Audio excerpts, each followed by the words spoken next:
दाना निषेठं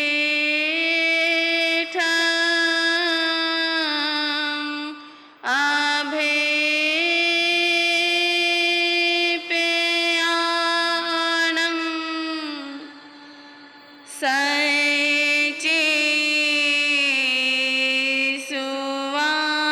सचेसुवायन वचं वयन्ति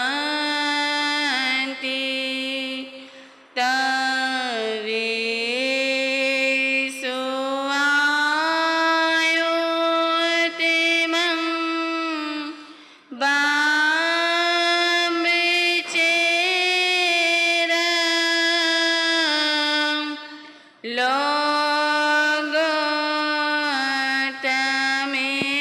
लोगोत्तमेसा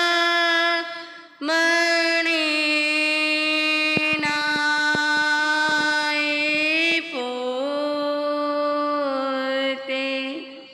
है समय नदी की ढाक जिसमें सब सिर दुनिया के लोग समय में चक्कर खाया करते हैं, लेकिन कुछ ऐसे होते जो इतिहास बनाया करते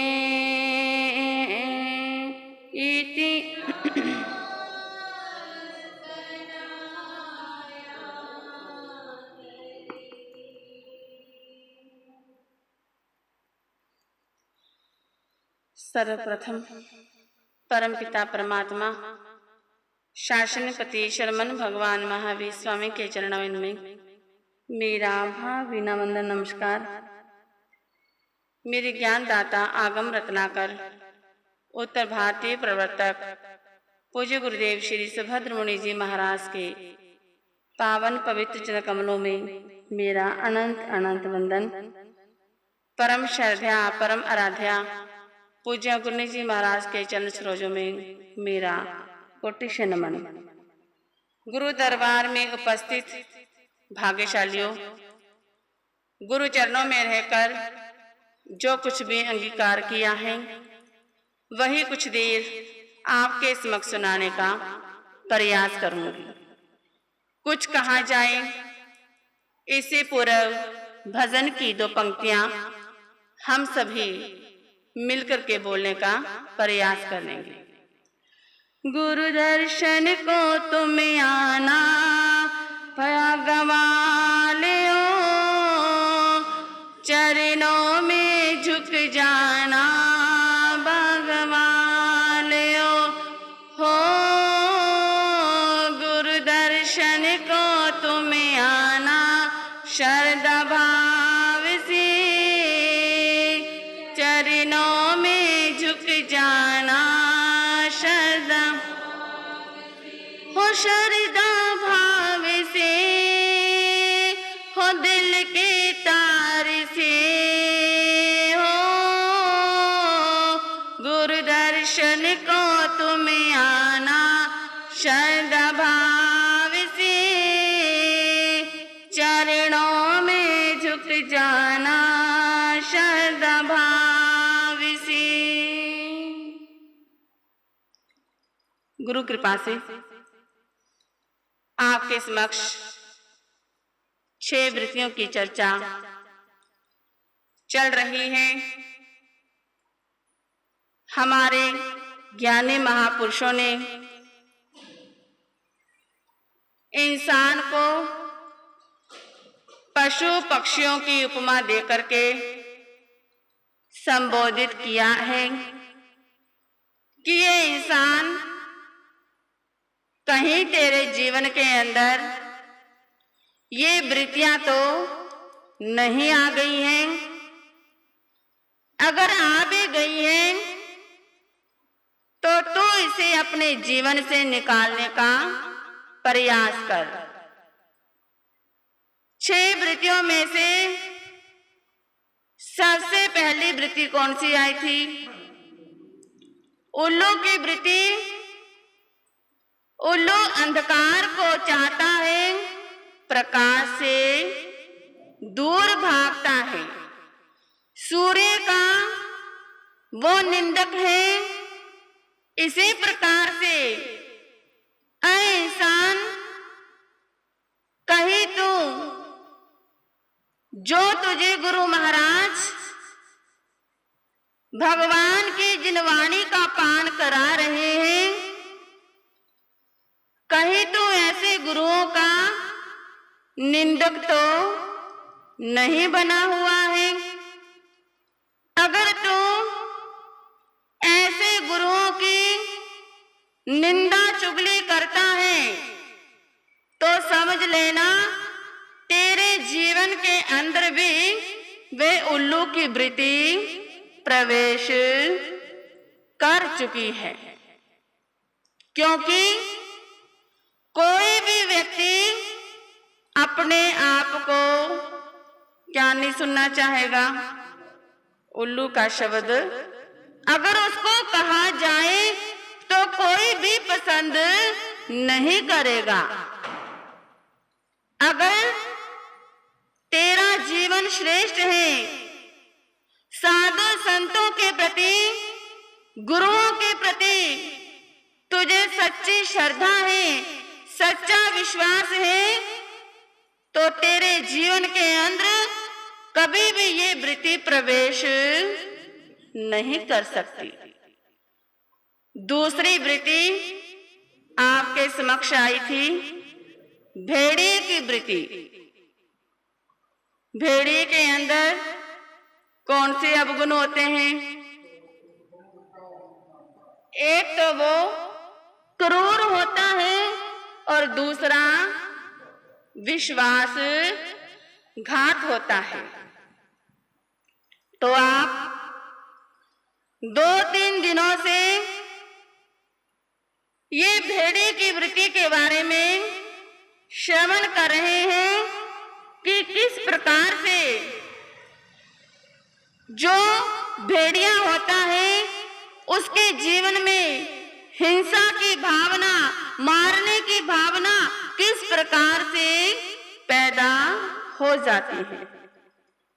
ऐ इंसान, तू भी चिंतन कर, विचार कर, कहीं तेरे जीवन के अंदर किसी को मारने की भावना तो नहीं पैदा हुई है। मारने का मतलब ये नहीं है कि तूने उसके प्राण लूट लिए, तूने उसको प्राणों से रहित कर दिया। भावों से भी इंसान क्या कर सकता है? मार सकता है।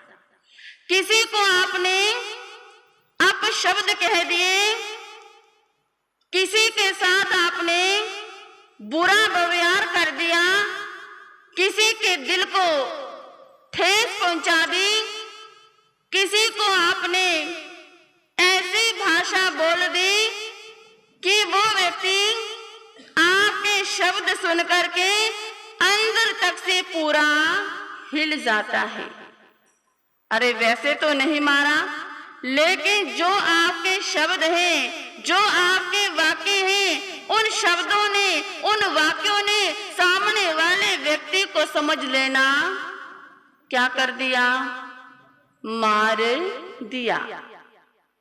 और दूसरी बात, भेड़िया विश्वासघाती होता है, लेकिन हमने ऐसा नहीं करना।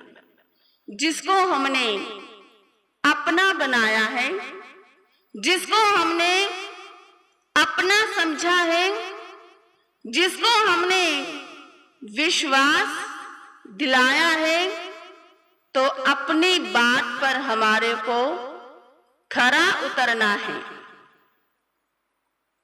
अगर आप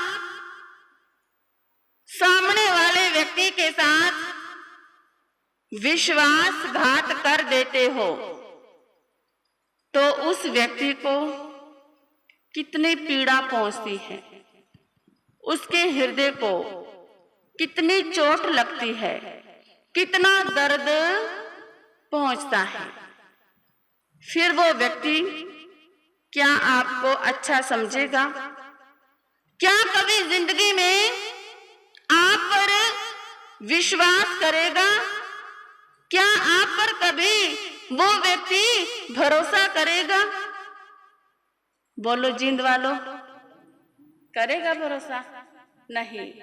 अरे भरोसा तो क्या, कभी वो आपकी शक्ल देखना भी पसंद नहीं करेगा, क्योंकि जब जब वो आपको देखेगा तो उसके मन में एक ही बात जाएगी।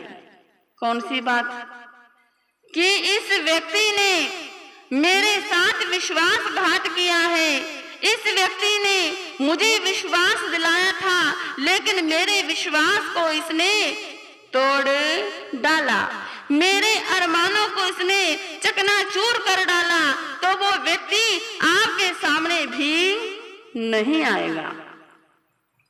तब वो व्यक्ति क्या कहेगा? कोई अपना नहीं बन पाया, कोई अपना नहीं बन, सग संबंधी रिश्ते नाते, सग संबंधी रिश्ते नाते, झूठी है ये माया, कोई अपना नहीं बन पाया हो, कोई अपना नहीं बन पाया। तो वो व्यक्ति हर समय हर घड़ी अपने मन में इसी लाइनों को याद करेगा और इसी लाइनों को याद करके कहेगा कि मेरा कोई भी अपना नहीं बन पाया।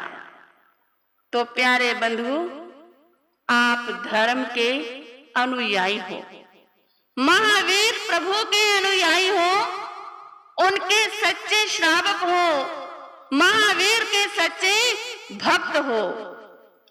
जिसका कोई ना हो उसका आप सहारा बनो, उसकी आप सहायता करो, क्योंकि श्रावक आपस में क्या बन जाते हैं?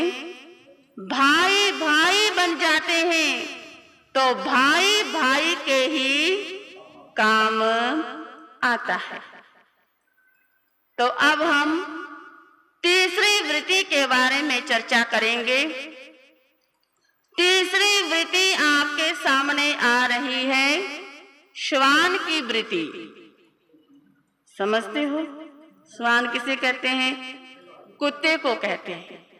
श्वान की वृत्ति, अगर कुत्ते पर कोई भी व्यक्ति कुत्ते को मारने के लिए दौड़ेगा, उसके हाथ में डंडा होगा, लेकिन वो कुत्ता आपकी ओर नहीं, डंडे की ओर भागेगा। वैसे तो कुत्ते के अंदर बहुत सारे गुण होते हैं। कुत्ता अपने मालिक की रोटी खाता है और अपने मालिक की रक्षा भी करता है। घर के बाहर प्लेट लगी होती है और उस पर क्या लिखा होता है? कुत्ते से सावधान। लेकिन मैं कहूंगी, अरे कुत्ते से सावधान नहीं, इंसानों से सावधान होना चाहिए। कुत्ता तो आपका फिर भी वफादार होता है, आपकी वो रक्षा करता है, घर में अगर कोई अनजान व्यक्ति घुस जाता है तो कुत्ता उसे घुसने नहीं देता। लेकिन आज इंसान को इंसान से बचने की जरूरत है। आज का इंसान दूसरे इंसान को सुखी देख करके राजी नहीं है। तो कुत्ते के अंदर सभी गुण होते हैं, लेकिन एक अवगुण होता है। वो अवगुण कौन सा होता है? कुत्ता कुत्ते को देख करके राजी नहीं होता। गली के अंदर एक कुत्ता है, अगर दूसरी गली का, दूसरे गांव का एक कुत्ता उस गली में घुस जाए तो वह कुत्ता क्या नहीं करेगा? बर्दाश्त नहीं करेगा, सहन नहीं करेगा। उसी समय वो भौंकना शुरू कर देगा। इसी प्रकार से आज भाई भाई को देख करके खुश नहीं है। दो भाई हैं, अगर एक भाई का काम अच्छा चल रहा है और दूसरे का काम ठीक नहीं चल रहा, जिसका काम अच्छा नहीं चल रहा वह अच्छे वाले भाई से क्या करेगा जी? दुश्मनी करेगा। तब वो ये नहीं सोचेगा, मन के अंदर ये नहीं विचारेगा कि अरे ये इसकी किस्मत है, ये इसका भाग्य है कि अपने भाग्य का, अपनी किस्मत का खा रहा है। लेकिन मन के अंदर ईर्ष्या की, जेलसी की भावना पैदा हो जाती है। अरे मैं तो सुखी नहीं हूं, लेकिन ये मेरा भाई, मेरा पड़ोसी किस प्रकार से सुखी है। तो भाई भाई को देख करके राजी नहीं होता। अगर ये बात इंसान में आ जाती है तो समझ लेना प्यारे बंधुओं, तीसरी वृत्ति हमारे जीवन के अंदर भी प्रवेश कर चुकी है। एक बार पंजे की आपस में लड़ाई हो गई। पंजा समझते हो किसे कहते हैं? हाँ जी, 5 उंगलियां पंजे की आपस में लड़ाई होगी। और लड़ाई किसके लिए हुई? एक अंगूठी के लिए। अंगूठी एक है और चाहने वाले 5 हैं। अंगूठा कहता है कि अंगूठी मुझे मिलनी चाहिए, और तर्जनी उंगली कहती है कि अंगूठी मुझे मिलनी चाहिए, लेकिन कोई किसी को दे नहीं रहा। अगर आपके पास अच्छा काम है, अच्छी जमीन जायदाद है, और आप आपस में 5 भाई हो, बंटवारा करना पड़ जाए तो वहां पर क्या हो जाती हैं? लड़ाई झगड़े शुरू हो जाते हैं। जब आपस में आप लड़ाई को निपट नहीं लेते, फिर किसके पास जाते हो? किसके पास जाते हो? कोर्ट कचहरी में पहुंच जाते हो। आपको पता है कि कोर्ट कचहरी के अंदर जो न्यायाधीश है वो हमारा न्याय करेगा। प्रवचन के समय अपने मोबाइल बंद रखा करो। तो इस प्रकार से पंजे में आपस में लड़ाई होगी। लड़ाई का कारण बना, कौन बना जी? एक अंगूठी। अब वो कहने लगे कि चलो हमारे को न्यायाधीश के पास जाना चाहिए, वो ही हमारा फैसला कर सकता है। चले गए 5 न्यायाधीश के पास, और अंगूठा कहने लगा कि आप हमारा फैसला करो कि ये अंगूठी मेरे को मिलनी चाहिए। भाई तेरे को क्यों मिलनी चाहिए? आखिर हकदार तो सभी हैं। तूने तो आते सार ही अपना हक जता दिया कि अंगूठी मेरे को मिलनी चाहिए। आखिर इसका कारण क्या है? अंगूठा कहने लगा कि सुनो न्यायाधीश, मेरा नाम अंगूठा और इसका नाम बोलो, इसका नाम अंगूठी। हम दोनों का क्या हो गया जी? एक ही राशि होगी, जन्म जात का हमारा संबंध हो गया, इसलिए अंगूठी मुझे मिलनी चाहिए। अच्छा, तो तेरे अंदर गुण क्या है? गुण सुनना चाहते हो? मैं अपने गुण भी बता देता हूं। भाइयों, अंगूठे के अंदर क्या गुण है? हैं? देख लो, जब आप बही खाता लगाते हो, कुछ भी काम करते हो, तो क्या करते हो जी? अंगूठे के बिना तो कोई काम नहीं चलता ना, है ना? अंगूठा लगाते हो तो वो अंगूठा भी कहने लगा कि अगर मैं नहीं होता तो ऐसा कोई भी काम नहीं चल सकता। सब काम मेरे से ही शुरुआत होते हैं, इसलिए अंगूठी मेरे को मिलनी चाहिए। अंगूठे ने अपनी बात कह दी। अब किसका नंबर आया? तर्जनी उंगली का नंबर आया। वो तर्जनी उंगली कहने लगी कि मैं तुझे देखती हूं कि तू अपनी सेखिया किस प्रकार से कर रहा है। न्यायाधीश जी, इस अंगूठे के पास कुछ नहीं है। जब इससे कुछ भी मांगा जाए, किसी चीज की जरूरत हो, तो ये अंगूठा मिनट में क्या दिखा देता है? बोल दो, आपकी हरियाणा की भाषा में क्या दिखा देता है जी अंगूठा?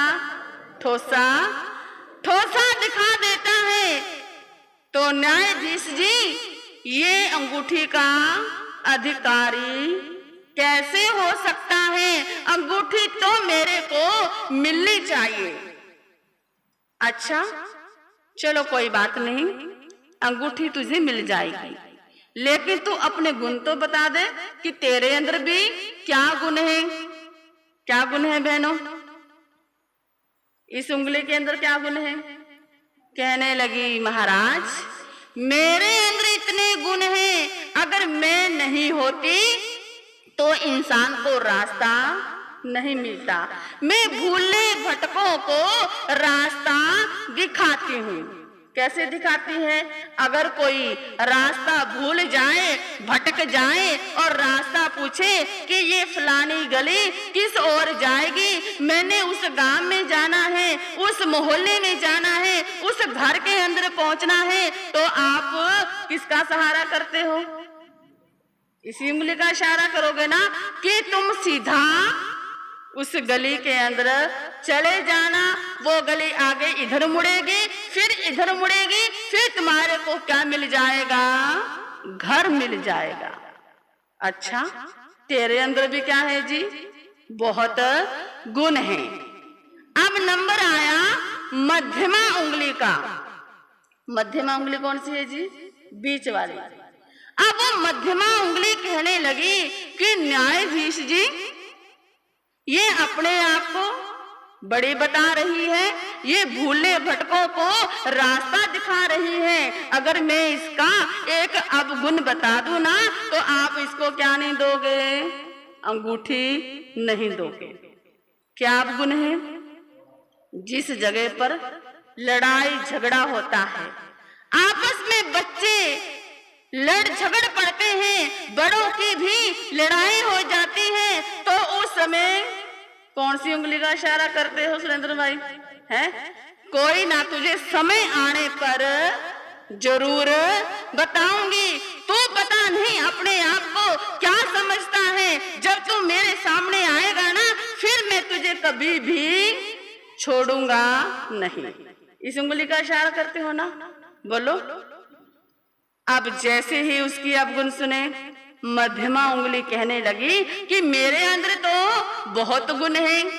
क्या गुण है तेरे अंदर? क्या गुण हो सकते हैं प्रधान जी? क्या गुण हो सकते हैं? हैं? कहने लगी महाराज देखिए, ये हमारा जो पांचों का आपस में संबंध है, इन पांचों में मैं सबसे क्या हूं? बड़ी हूं। और जो बड़े होते हैं वो क्या होते हैं जी? घर के मुखिया होते हैं, वो गुरु होते हैं। और गुरु का पालन करना तो, आज्ञा का पालन करना तो शिष्यों का धर्म है। इसलिए अंगूठी मेरे को मिलनी चाहिए। अरे जिसने गुरु को नहीं समझा वो किसी और को क्या समझेगा? ये सब तो मेरे क्या है जी? चेले चाहते हैं। इसलिए मैं बड़ी हूं तो अंगूठी मेरे को मिलनी चाहिए। अब उसके बाद अनामिका उंगली का नंबर आया। अनामिका उंगली यही है ना? देख लो, अपनी अपनी चेक कर लो। अनामिका उंगली का नंबर आया और वो कहने लगी कि महाराज अंगूठी मेरे को मिलनी चाहिए। अरे जो ये मध्यमा उंगली है ना, ये अपने आप को क्या मान रही है? बड़ी मान रही है और अपने आप को गुरु बता रही है। अरे ऐसे गुरु का क्या फायदा जो किसी के काम भी ना आए। तो वो क्या कहने लगी? बड़े हुए तो क्या हुए, जैसे पेड़ खजूर, पंछी को छाया नहीं, फल लागे अति दूर। न्यायदास जी, अगर ये बड़े हो गई तो क्या हो गया? खजूर का पेड़ भी क्या होता है जी? बड़ा होता है। लेकिन उसके नीचे बैठ करके किसी को क्या नहीं मिलती? छाया नहीं मिलती। तो ऐसे बड़ों का क्या फायदा है जो किसी की सहायता और किसी की रक्षा ना करे। अरे ऐसे बड़े तो सिर्फ एक नाम के ही बड़े रह गए। इसलिए ये अंगूठी इसे नहीं, मेरे को मिलनी चाहिए। अच्छा, तेरे अंदर क्या गुण है? क्या गुण होंगे जी अनामिका उंगली के अंदर?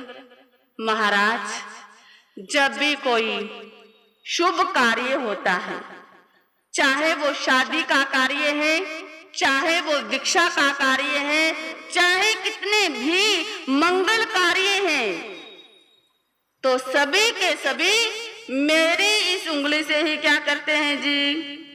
तिलक करते हैं। इसी से करते हो ना तिलक।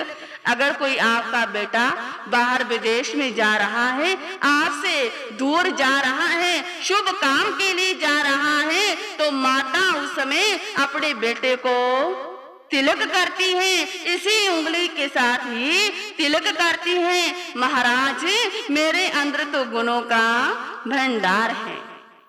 अच्छा, और तेरे अंदर गुण क्या है? महाराज जितने भी दुनिया के अंदर प्रभु का नाम लिया जाता है, राम का नाम लिया जाता है, इसी के द्वारा लिया जाता है। मैं आपसे पूछ लूं, आप माला करते हो तो कौन सी उंगली से करते हो? इसी से करते हो ना, क्योंकि ये उंगली क्या मानी गई है? शुभ मानी गई है। अब नंबर किसका आया? कनिष्ठा उंगली का आया। न्यायाधीश ने कहा कि तुम सबसे छोटी हो, तुम भी कुछ मांग लो। कनिष्ठा क्या मांगेगी? क्या मांगेगी जी? कहने लगी महाराज मैं सबसे छोटी हूं और ये सब मेरे से क्या है जी? चारों को चारे बड़े हैं। महाराज मुझे कुछ नहीं चाहिए। अगर मुझे चाहिए तो प्रेम चाहिए। बस जिसके पास प्रेम है महाराज उसके पास सब कुछ है। महाराज मुझे ये अंगूठी नहीं चाहिए। तो जींद वालों, जो वो न्यायाधीश है वो किस पर खुश होएगा? अंगूठे पर होएगा, या अनामिका उंगली पर होएगा, या तर्जनी पर होएगा, या मध्यमा उंगली पर होएगा, या कनिष्ठा पर होएगा? किस पर होएगा? कनिष्ठा उंगली पर। क्यों होएगा? क्या मांगा उसने? उसने प्रेम मांगा, प्यार मांगा। तो वो न्यायाधीश भी कहने लगे कि वाकई में अगर अंगूठी के अधिकार है तो कौन है? ये सबसे छोटी उंगली ही अंगूठी की अधिकारी है, अंगूठी इसी को मिलनी चाहिए। लेकिन वो कहने लगी, नहीं महाराज, मुझे अंगूठी नहीं चाहिए, अगर देना है तो बस मेरे को प्रेम दे दो। तो प्यारे बंधुओं, ये तो एक क्या है? इंसान को समझाने के लिए दृष्टांत है। हमारे को भी भगवान से, गुरुओं से क्या मांगना है? प्रेम मांगना है। हमने एकता के सूत्र में बंधना है, लड़ाई झगड़ों से दूर होकर के, सबको एकजुट होकर के, सबको मिला करके फिर ही क्या करना है? कार्य करना है। यहाँ पर प्रेम होगा, वहां पर सत्कार होगा, और यहाँ पर लड़ाई झगड़ा होगा, वहां पर क्या होगा? दुत्कार होगा। ऐसे इंसान को कोई भी अच्छा नहीं समझेगा। अरे प्रेम दिखाओगे तो प्रेम के वश में तो भगवान भी आपके द्वार पर चले आएंगे। चंदना ने भी प्रेम दिखाया। भगवान को सिर्फ उड़द के बाकुले ही तो बह रहे थे।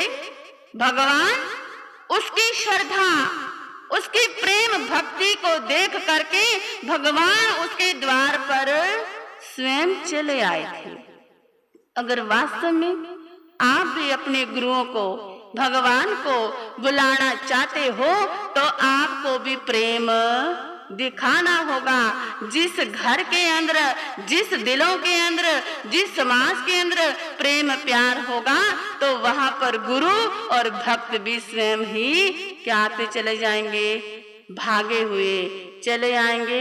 क्योंकि कहा भी है, प्रेम नाल मैनू कोई बुलांदा नहीं, प्रेम नाल मैनू कोई। फिर कहंदे वीर प्रभु आंदा नहीं, प्यार नाल सानू कोई बुलांदा नहीं, प्यार नाल सानू कोई बुलांदा नहीं। फिर कहंदे वीर प्रभु। चंदना ने बुलाया, मैं दौड़ा चला आया। चंदना ने बुलाया, मैं दौड़ा, मैं भागा चला आया, मैं दौड़ा चला आया, मैं दौड़ा चला आया, मैं भागा। चंदना जैसा हार कोई बहरांदा नहीं, चंदना जैसा हार कोई बहरांदा नहीं। फिर कहंदे वीर प्रभु आंदा नहीं, फिर कहंदे वीर प्रभु आंदा नहीं। प्यार नाल मैनू कोई बुलांदा नहीं, प्रेम नाल सानू कोई बुलांदा नहीं। फिर कहंदे वीर प्रभु आंदा नहीं, फिर कहंदे वीर प्रभु आंदा नहीं। तो हमारे ज्ञानी महापुरुषों ने हमारे समक्ष कुछ सूत्र दिए हैं कि कदम से कदम मिलाकर के चलो। कदम से कदम मिलाकर के चलेंगे। कुछ बातें आप कहो और कुछ बातें सामने वाले व्यक्ति की सुनो। सुननी भी जरूरी है और कहनी भी जरूरी है। हम अपने कहते रहेंगे और सामने वाले व्यक्ति की जब तक बात नहीं सुनेंगे तो हमारे को पता कैसे चलेगा कि सामने वाले व्यक्ति के मन में कैसे विचार हैं, हमारे प्रति कैसे भाव हैं। जब हम उसकी बात को सुनेंगे तो ये सब बातें तभी तो हमारे को पता चलेगी। कदम से कदम मिला करके चलो, आवाज से आवाज मिला करके चलो, सभी एकजुट मिल करके कार्य करो और हर किसी के मनों के भावों का सत्कार करो, सम्मान करो। अगर ये चार बातें हमारे जीवन में आ जाएंगी तो हमारे घर में, हमारे परिवार में और हमारे समाज में कभी भी फूट नहीं डल सकती। जैसे एक लोहे का बहुत बड़ा पिंड है, अगर उसको कोई तोड़ना चाहे, चाहे वो व्यक्ति कितने भी हथौड़े मार ले, लेकिन वो टूटेगा नहीं। अगर उस लोहे में जंग लग जाए, जंग लगने पर वो अपने आप ही टूट जाएगा। इसी प्रकार से अगर आपस में आपका प्रेम प्यार है, मैत्री भाव है, चाहे कोई दूसरा व्यक्ति आकर के कितनी भी फूट डलवा दे, लेकिन वो कभी आपका नहीं टूटेगा। अगर आपके मनों के भाव सभी के एक जैसे नहीं है, कोई पूर्व जा रहा है, कोई पश्चिम जा रहा है, कोई उत्तर कोई दक्षिण जा रहा है, तो वो सब अपने आप ही, घर भी, परिवार भी, समाज भी, वो अपने आप ही टूट जाते हैं। जैसे कि एक पानी का जहाज होता है, पानी का जहाज पानी के अंदर ही तो क्या होएगा, तैरेगा। लेकिन अगर उस पानी की जगह कीचड़ आ जाए तो क्या वो जहाज आगे की ओर बढ़ सकेगा? बोलो, नहीं। वो उसी कीचड़ के अंदर धंस जाएगा, वो आगे नहीं जा सकता।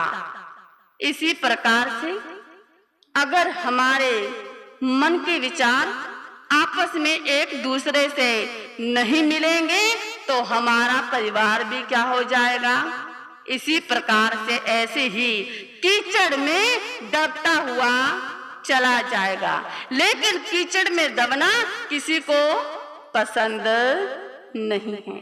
तो प्यारे बंधुओं, कहने का मतलब है कि हमने एकजुट होकर के सब कार्य करने हैं, आवाज से आवाज मिलानी है, कदम से कदम मिला करके चलना है। जो भी कोई आप कार्य करो, एक दूसरे की सलाह लेकर के कार्य करो। अगर एक दूसरे की सलाह करके कार्य करते हो, एक दूसरे से पूछ करके कार्य करते हो, तो फिर देखना आपके परिवार के अंदर और आपके समाज के अंदर चार चांद लग जाएंगे। आप किसी को सलाह मत देना, सलाह नहीं दोगे तो चल जाएगा, लेकिन सहयोग अवश्य दे देना। हो सकता है आपके सहयोग से उस व्यक्ति का कार्य बिगड़ता बिगड़ता भी बन जाए। तो आज का जो हमारी तीसरी वृत्ति आई है, श्वान की वृत्ति, अर्थात कुत्ते की वृत्ति। जो कुत्ते के अंदर गुण होते हैं, अगर वो गुण इंसान के अंदर आ जाए तो इंसान क्या हो जाए जी? बहुत ही अपने आप में एक महत्वपूर्ण हो जाए। जैसे कुत्ता कुत्ते को देख करके राजी नहीं होता, तो हमने भी ऐसी वृत्ति, ऐसी धारणा अपने मन के अंदर नहीं लेकर के आनी है। जो भी आपके सहयोगी भाई हैं, सहयोगी भाइयों की आपने क्या करनी है? रक्षा करनी है। अगर ऐसी हम रक्षा करेंगे, उनकी सहायता करेंगे, तो हमारे जीवन का अवश्य ही कल्याण हो जाएगा। हमें ये मानुष का चोला मिला है, पांचों इंद्रियां मिली हैं और साथ में गुरुओं का भी संग मिला है। इतना सब कुछ मिलने के बाद अगर हमने अपना जीवन ऐसे ही व्यर्थ गवा दिया तो ये जीवन हमारा क्या हो जाएगा? नष्ट होता हुआ चला जाएगा। जिसने इस जीवन को संभाल लिया, समझो वो व्यक्ति क्या हो गया? संभल गया। तो घड़ी भी अपना समय बता रही है। कहानी की आज भी क्या रहेगी जी? छुट्टी रहेगी। तो अब सभी मिलकर के बोलेंगे, वीर नाम के हीरे मोती, प्रभु नाम के हीरे मोती में बिखराऊं गली गली, ले लो रे कोई भी का प्यारा, शोर मचाऊं गली गली, शोर मचाऊं। वीर नाम के हीरे मोती, प्रभु नाम के हीरे मोती मैं बिखराऊं गली गली, ले लो रे शोर मचाऊं गली गली, शोर मचाऊं गली गली। जैसा कि आप नित्य प्रतिदिन प्रत्याख्यान करते हो, आज आप सभी ने ओम अस्सी अवसान में ऐसी एक माला करनी है। और दूसरा त्याग आपको करवाया जाता है। जब आप खाना खाओ, खाना खाने से पहले 3 बार नमकार महामंत्र का उच्चारण करना है। नमकार मंत्र 3 बार आपने पढ़ना है। ये छोटा सा त्याग आपको करवाया जाता है। गुरु की आज्ञा से त्याग बोस। बोलिए शरमन भगवान महावीर स्वामी की। आचार्य सम्राट पूज्य गुरुदेव श्री आत्माराम जी महाराज की। आचार्य सम्राट पूज्य गुरुदेव श्री आनंद ऋषि जी महाराज की। आचार्य सम्राट पूज्य गुरुदेव श्री देवेंद्र मुनि जी। वर्तमान आचार्य सम्राट डॉक्टर श्री शिव मुनि जी महाराज की। आगम रत्नाकर उत्तर भारतीय प्रवर्तक पूज्य गुरुदेव श्री सुभद्र मुनि जी। शासन प्रभाविका उप प्रवर्तनी पूज्या गुरुनी महासाध्वी श्री कैलाशवती जी। संयम सिद्धेश्वरी महासाध्वी पूज्या गुरुनी श्री कुसुम प्रभा जी महाराज की। श्रमणी गौरव पूज्या गुरुनी महासाध्वी श्री शक्ति प्रभा जी महाराज की। जैन धर्म की, संसार के सभी महान पुरुषों की। श्री चतारी मंगलम, अरिहंता मंगलम, सिद्धा मंगलम, साहू मंगलम, केवली पुनतो धम्मो मंगलम। चतारी लोकतमा, अरिहंता लोकतमा, सिद्धा लोकतमा, साहू लोकतमा, केवली पुनतो धम्मो लोकतमा। चतारी शरणं कौयामि, अरिहंते शरणं कौयामि, सिद्धे शरणं कौयामि, साहू शरणं कौयामि, केवली पुनतो धम्मं शरणं कौयामि। अरिहंता जी का शरणा, सिद्धा जी का शरणा, साधा जी का शरणा, केवली रूपी ध्यान धर्म का शरणा। ये 4 शरण दुख हरन जगत में, और न शरणा कोई होगा। जो भवे प्राणी करे आचरण, उसका आचरण हमारे पद होगा।